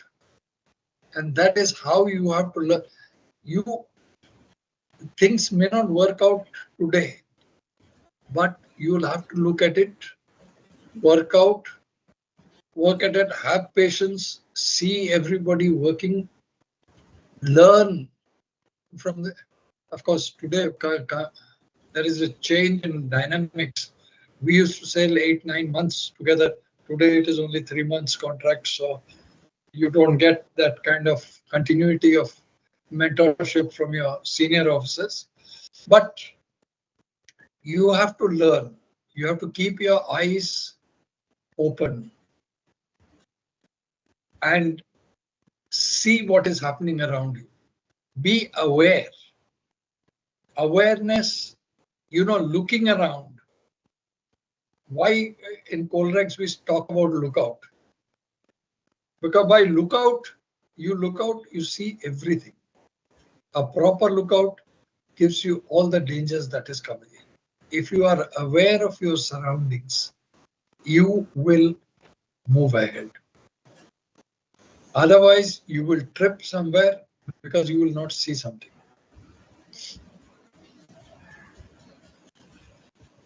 Thank you, sir. Thank you for giving us such a detailed explanation. Now, Captain Ramji also have few questions to ask. So over to you, Captain Ramji. Yeah, thanks a lot. Just to take you from there, Captain, you just left off with your advice to cadets. I'm just curious, like, are you surprised by the mistakes you've seen the young officers make? Because they didn't understand the why. We always say ours is to reason why. But unfortunately, if you remember the old poem by Tennyson, it is like ours is but to do and die, not to reason why. But I guess it is to reason why. So what do you think guys make a mistake on most of the young officers? Because they don't understand the why behind the IMO regulations. See, the prime, this thing is in today's age, they have got caught with such a fast pace, but life on board still goes at the same pace. Let's be honest about it. The ship speeds have not changed this thing, but you know, digital communication and all that, and everything is moving at such a fast pace, and it's fine. It's difficult sometimes. You know, you gave this thing. I have a very catchword which I say: slow and steady wins the race. That is always the case. You have to have patience. Like I said, nothing is instant. Instant is only instant coffee. Other than that, nothing else works. We have to be cool, calculated, look at, and most importantly, before you take an action, try and analyze what could be the consequences. I mean, I had a particular question from one of the session I was mentoring and all that. He is at cadet stage. He's talking about how to join the IMO. I said, damn it, you first get yourself at the master stage. You can't, you know, you're trying to go at warp speed. It doesn't, there is, and you have to gather the experience. And here there is another old saying, rolling stone gathers no moss. You have to have this kind of a thing. And I don't know, my personal experience is for you to have the patience. And I'm talking about it from experience. Okay, thank you. And I have two more questions. So one is, I think, from the audience, and I don't know whether it has been asked because I got lost contact for a few minutes. So this is by Arvind Natarajan. And this is what is the legal status of resolutions, guidelines, recommendations, and performance standards? I don't know whether it was asked. In case it was asked, pardon me. This Arvind Natarajan is from ICS. I think so. Is our Arvind Natarajan? I think so. Come on. See, these are the hierarchies. This conventions are law. Resolutions are just below that. Guidance is below that. And codes, of course, are a part of the law anyway. There is no this thing. Resolutions don't have a mandatory status. Neither does guidance as such, if you take the legal standard of it. Okay, thanks a lot. And I will before I sign off with you, I just want, as I said, our target audience is second mates and cadets. So I want you to, if you don't mind me saying so, inspire them with glimpse of the future and leave them with the wisdom earned from your great experience. And talk a little bit about what is changing in maritime safety and operations. Are we talking more tech? Are we talking autonomous? Are we talking decarbonization? What is it? What is the hot thing now? What are the things we need to watch out for? So that and what are the worries in case, if any, like for example, if autonomous, is it going to affect us? How so? See, there are two things in terms of regulations. Yeah, the two things that are going to govern the shipping. One is the unmanned surface craft ships, autonomous ships, and the other is the decarbonization. There is no two ways about it. These are the future, and that is why I got unmanned autonomous ships onto the agenda of the Maritime Safety Committee. Because I personally thought, when it comes to the unmanned ships, I said, you know, how it came up was I had gone for a particular meeting in Southampton, and I saw between the Rolls-Royce guys had already developed something that I said, hang on, have you looked at it on the regulatory and the legal aspects? No, technically it is feasible. I said, yes, technically it is feasible. Why don't you open a dialogue? And nobody opened a dialogue. And then I said, this is required. Then I said, a couple of things you have to look at. He said, you are saying it is, but what are the ground realities? Take an autonomous ship going across winter North Atlantic. Keeps getting bashed with swells of 10 meters and all that. All the sensors and all on the thing hits, or there is a flash of lightning, and then the satellite to server link is gone off. How do you deal with it? See, these are the questions which the tech guy will never think of it. Whereas from the regulatory side, we will look at it. If there is a conversation which opens out, and when I got this, in fact, we had this, I had literally a fight with the ITF on this.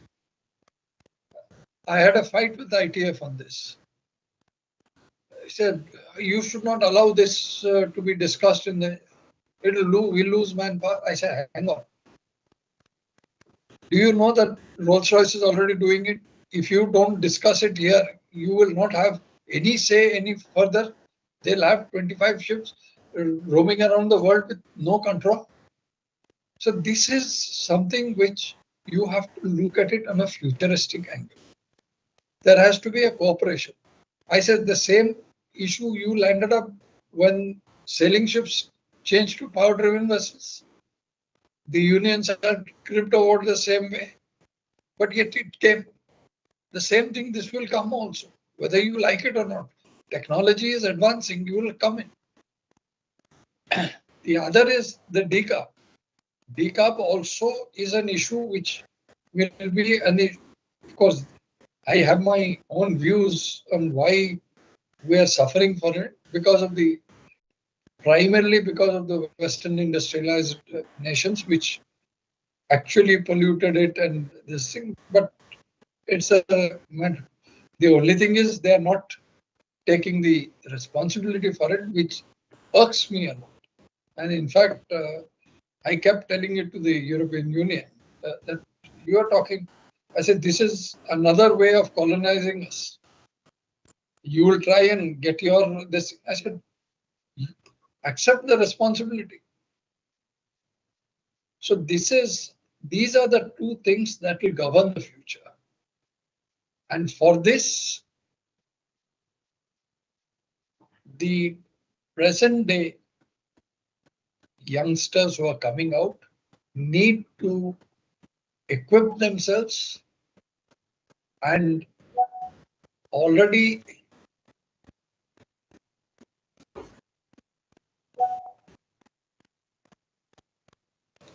it would be time for you to also look at what additional skills you can develop before the skills are asked for, so that you are one step ahead of them. See, in all this thing, this is a principle that I have followed in life. Always have your visions clear. No short-term solutions. Keep milestones. Try and achieve the milestones. Doesn't matter if you fail at one milestone, but use that as a learning step for the next milestone. Thank you, sir. Thank you so much. One question which has come in LinkedIn, I would like to ask that question. The question is that about the detention, I would say unjustified detention of the seafarers across various countries in the world. Is IMO has any role to play in getting them back to their own country, or what IMO can do about it? See, one thing, let me be very clear. IMO is not a policing authority. So that is where their role is limited. But what we do is, as soon as it comes, we have a database. Neither IMO nor ILO has the policing authority. But we have the database by which you look at it. Now, many other captains should realize that as soon as this happens, report it to the administration.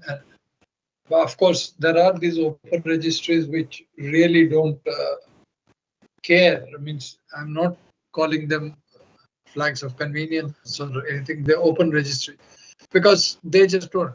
Whereas we have Indians they are on open registries, but then the problem on this abandonment and having various legal problems is a different. It is not a IMO technical issue or a ILO labor issue. It is more of a law enforcement on the other things in which certain amount of direct liaison between DG's office and the Ministry of External Affairs, which can be taken up. The sooner it is taken up, the better it is.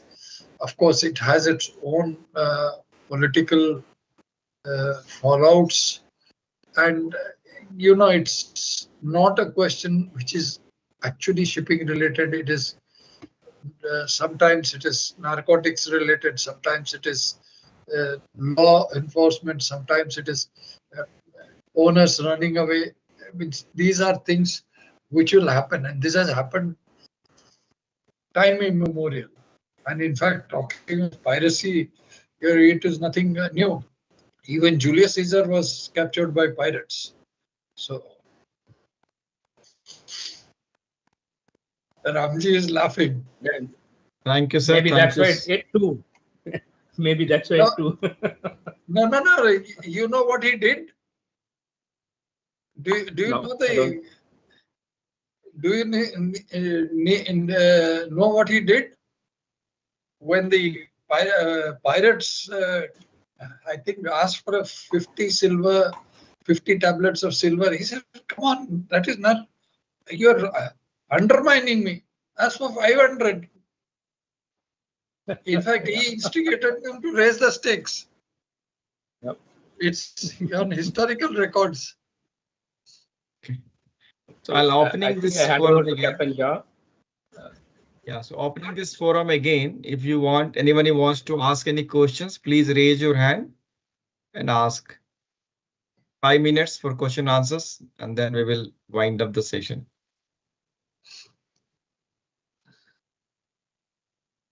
Anyone wants to ask, just raise the question. Raise your hand and then you can ask your questions. We have covered all the questions which were in the chart. We have covered the questions which were in LinkedIn. I can't say anything in YouTube. Any questions? So from this, Rajinder Barve. yes. Good afternoon, yes. Rajinder. 1 minute, sir. 1 minute. I have to allow his camera. I have to allow his mic. Yes, Captain Barve, please.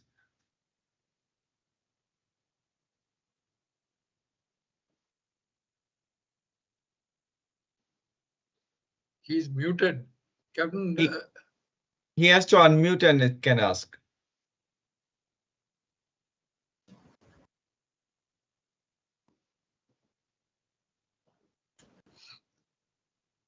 Captain Barve, you can unmute yourself and you can ask your question, sir. There is a continuous changes in the decarbonizing model, which IMO gives the guidelines, and it's becoming very, very difficult to follow with all the changing guidelines. So is there any reason that I know the environment and all that will keep changing, but there has to be little secured guidelines which we can follow, because right now, change of fuel, refueling, various other fuels, there are too many guidelines at the moment. That is because the environmentalists themselves are not yet clear what they want, how to implement it. Until So I also can't do anything about it. Okay, thank you. Nice hearing you. Thank you very much. Nice to see you after a long time, Rajinder. Sure. Yes. Here too. Thank you, sir. Thank you so much. Anyone else wants to ask any question? Captain Mahesh Yadav, sir, please ask, sir.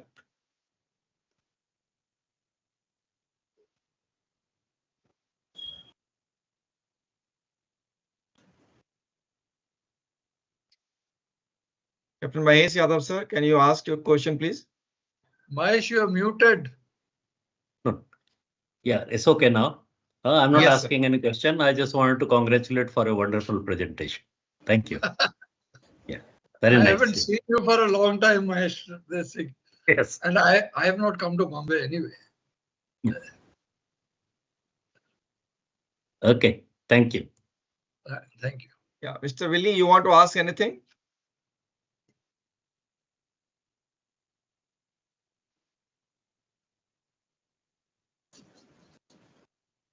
You can unmute yourself and you can ask.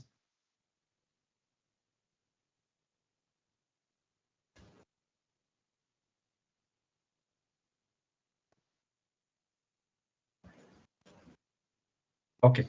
Anyone else wants to ask anything, please? 1 more minutes. Ashok, Jamshed is here. Yes, sir, please. Can you just... I can't see you clearly here. How are you? I'm fine. Pehchana? Pehchana. Now you have a beard and all. Yeah, now side business, no films bana raha hu na. But where are you based? In Odisha only? Yeah. Odisha is much better place to stay. Okay. Can you send me your phone this thing? I'll get in touch with you. Yeah. You want it right now? I can give you. No, we have the before. Acha, okay. I tell Rajinder to send it to you, or I'll take your number from him. Yeah. Okay. Okay. Okay. Bye. So I will assume that there is no more questions, but I would request again, if anyone has any questions, please raise your hand. In the presentation, my email is there. So if anybody has any questions, this thing, fine by me. Ajay Bharadwaj. Okay, I will just unmute yourself. Allow mic, allow camera. Okay. Yes, Ajay, you may unmute and you can ask your question.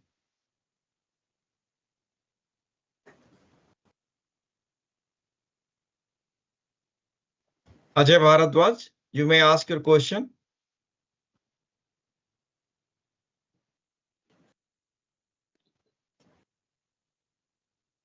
You need to unmute yourself. Yeah, I unmuted. Can you hear me, sir? Yes, we can. Okay. Questions, please. Yes, come on. My question is, I'm from Chitkara University, MTI.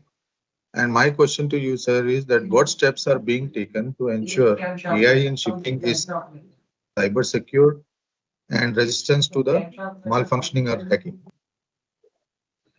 Yeah, See, so sir, I got that. I think he is talking about security of AI and malfunctioning of equipment. Yeah, if I got that correctly. Yes. See, basically, there is a lot of work going on in cybersecurity, and there is work going on. And let's put it this way: each organization has to have its own cyber safety network, and cyber safety cannot be regulated as such with saying that you put this, and because the technology is moving so fast that it has to be updated every time. So this has been given on a company to company. You have to do it yourself. That is your responsibility. The equipment is given, the link and all that. You have to ensure your safety, cyber safety. That's the only way I can. There's no way you can control.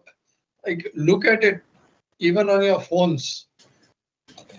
I mean, right now, within this time, in spite of my having this thing of unknown numbers will not ring. There are 25 people trying to sell me, telling me to invest in stock markets and all that. So there is a certain amount of responsibility that comes in from your side, from the company side, and people have to be digitally literate as to how to handle it.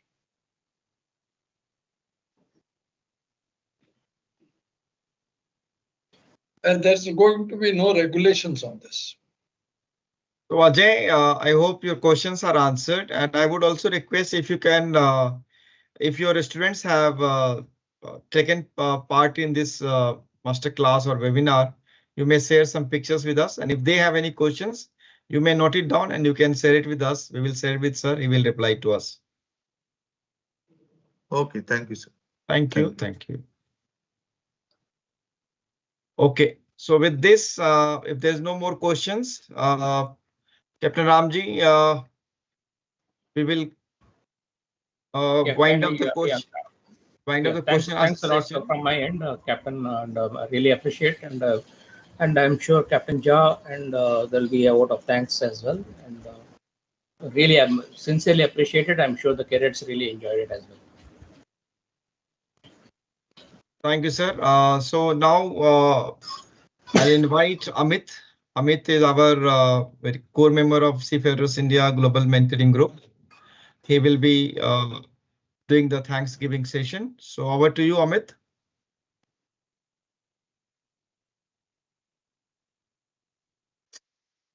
Amit.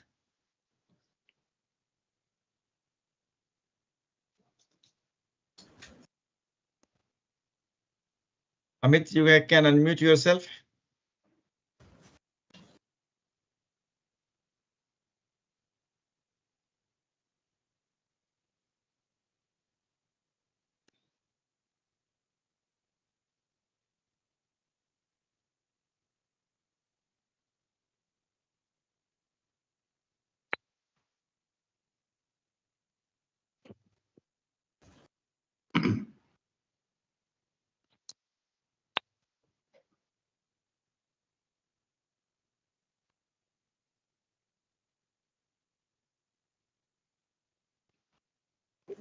Amit, can you do that? I think he is having network issues. Oh, he's there. I just spoke to him.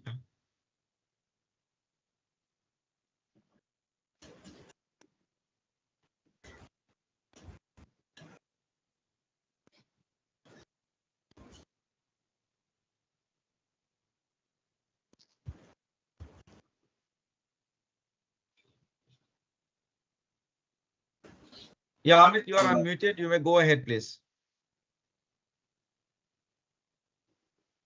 Yeah. The sound is not coming.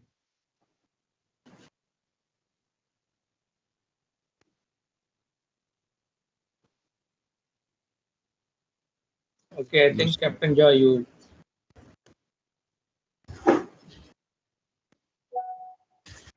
Hello. Okay. Yeah, we can hear Yeah, you. yeah. Now we got him. Okay, sorry for the this Fine. Go ahead, technical. please. Yes. Thank you, sir, for my giving me the opportunity to be part of the mentor group. And it's a great initiative by Captain Amrish Jha. And thank you, Captain Mahapatra, sir, for sparing your time to give us some insights about this session and the working of IMO. This deep dive into the structure and decision-making process and the global impact of the IMO has provided a very invaluable clarity to both the aspiring maritime professionals such as me and other seasoned industry experts like Captain Ramji sir and Captain Jha sir.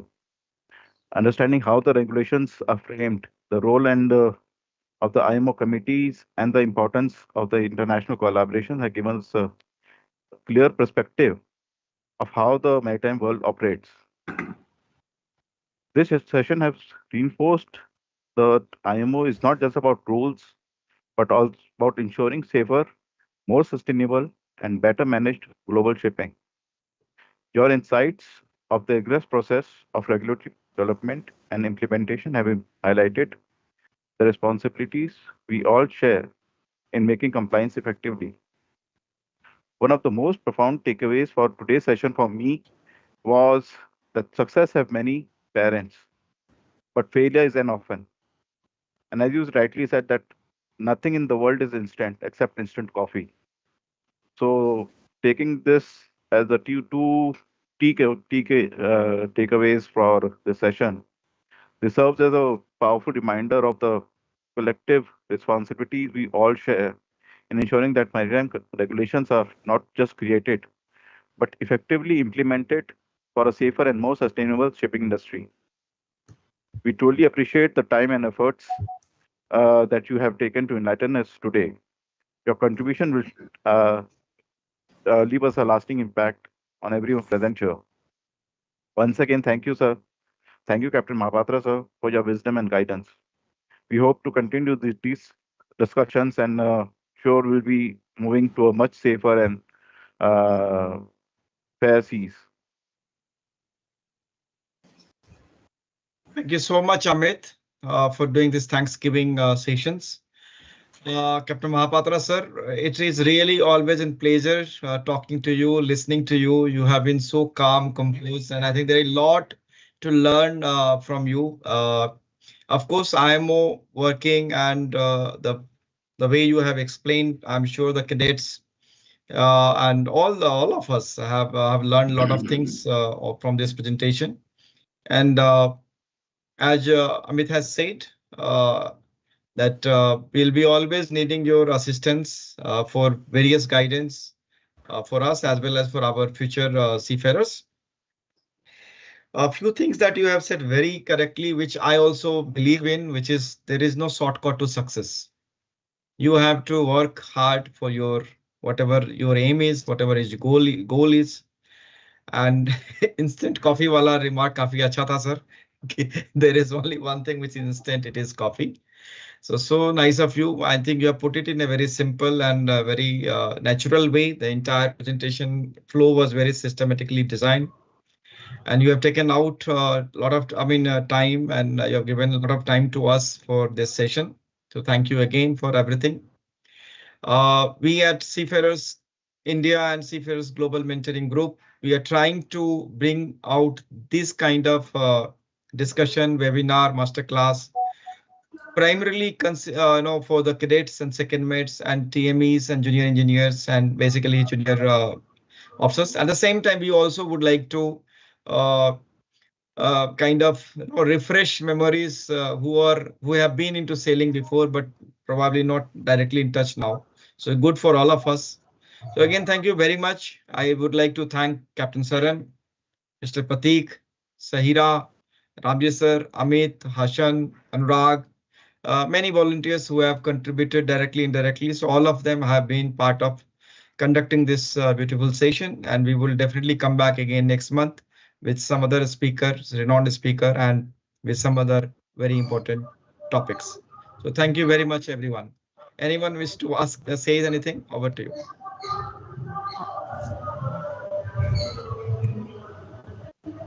So we can formally close, Captain Abji. Yes, please. I think Captain Saran put up his hand, so perhaps he wants to say something. Yeah, please. Nothing maritime from Captain Ashok. Just looking forward to his next movie coming up. Correct. Yeah. So, sir, I'm sure, I know that you are already in quite deep into movie making. So give us some insights on that also, probably now, maybe for a few minutes, how seafarers can become entrepreneur in filmmaking. And not just safety movies. Not just safety movie.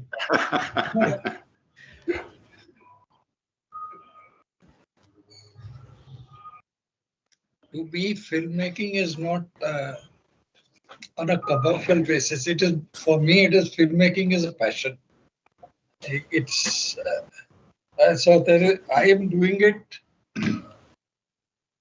to actually satisfy my ego, nothing more than that. So there is very little I can tell of.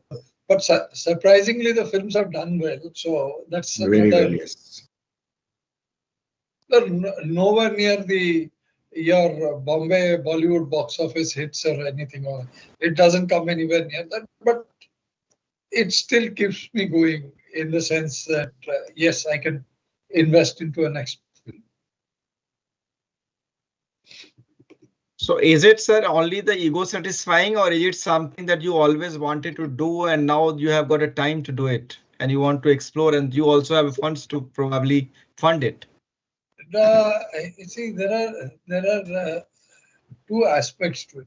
I come from a very creative family of writers and poets and all that. So that bug is there in the family. So that takes care of it. And believe me, when you talk of funding, when the way I do it, it's not really that kind of funding you hear in the industry. It's nowhere near that 100 crores, 200 crores or anything of that sort. It is nowhere near a crore also. So that's how I do it. So it's partly genetic, partly this. It's a creative part in the family, which runs in the family. Great, sir. Thank you so much, sir. Great. And I have also seen, and especially when I have interacted with these creative people, to balance it out, generally, of course, you have to have some sort of passion thing which you need to carry on with your professional life. So that kinds of give you more satisfaction. Is it true, sir? Professional as well as your passion? Yes. It is a fact. But let's put it this way. From the profession, means I do only when people ask me to do some consultancy or something. But other than that, I don't go around asking for work or anything of that sort. And I have a lot of time in my hand, which I like to use. I do my own thing. I start writing. I write articles in newspapers and all that stuff. So I think it's good. I think leadership lessons for all of us to after the session that you have given. So we all need to take our passion very seriously, and maybe after retirement we can pursue if we have fundings. Yeah. No, but Captain Jha, on a serious this thing, Ramji, you know, when I said success has many fathers and failure is an orphan, I think somewhere down the line, we have to teach these guys how to deal with failures. At least tell them, means at least advise them how to deal with it. So that is, sir, easier said than done. I have seen even the most successful people. You must have seen so many news. People have committed suicide after being at top. So it's it is very easy because the only way I look at it this way is when you don't make a presentation kind of a thing. When I'm saying how do we deal with it?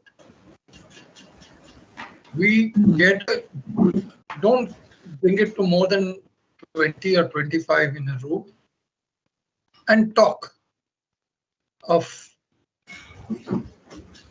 if one person brings out his failures and how he has coped with it, then the others start opening out. I'll tell you why. When we started the first master's revalidation course in 1991, there was a lot of resistance to it. But when we came out, all the masters were very glad that we did it because that was the time they could talk of the problems they had. Otherwise, master cannot share his problems with anybody. So failure is again this talking and getting it out of this. The more it stays within you, the more it festers, more it creates problems for you. So are we really talking about failures? Are we really talking about failures? Because mostly the stories that we hear and we also explore is also success stories. So we need to discuss the failure story as well. See, this has to be this thing. When somebody can start it, that this is how I had it, how I had to cope with it.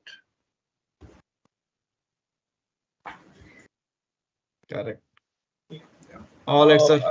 I see Arvind there quietly listening. I don't know whether he's still there or he's logged off.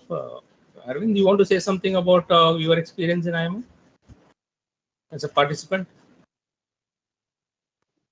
Very quickly before he goes off. He's dropped off. Okay. He's logged. Yeah, he's logged out, I think. He's logged off. I still see him here. Anyway, 1 minute. He's saying I am muted. 1 minute. What is Arvind? Yeah, Arvind Natarajan. No, he can. Yeah, please unmute yourself, sir. You can ask now.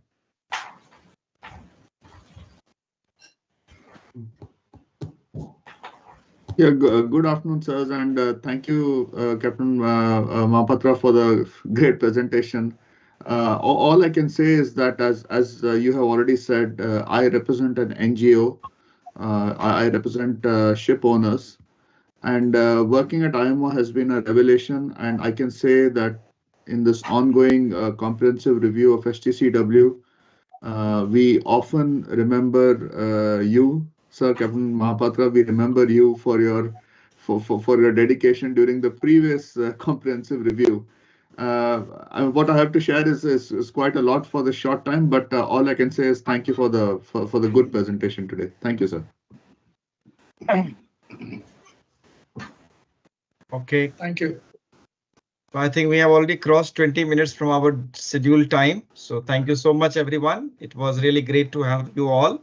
We look forward to see you again next month, which is March.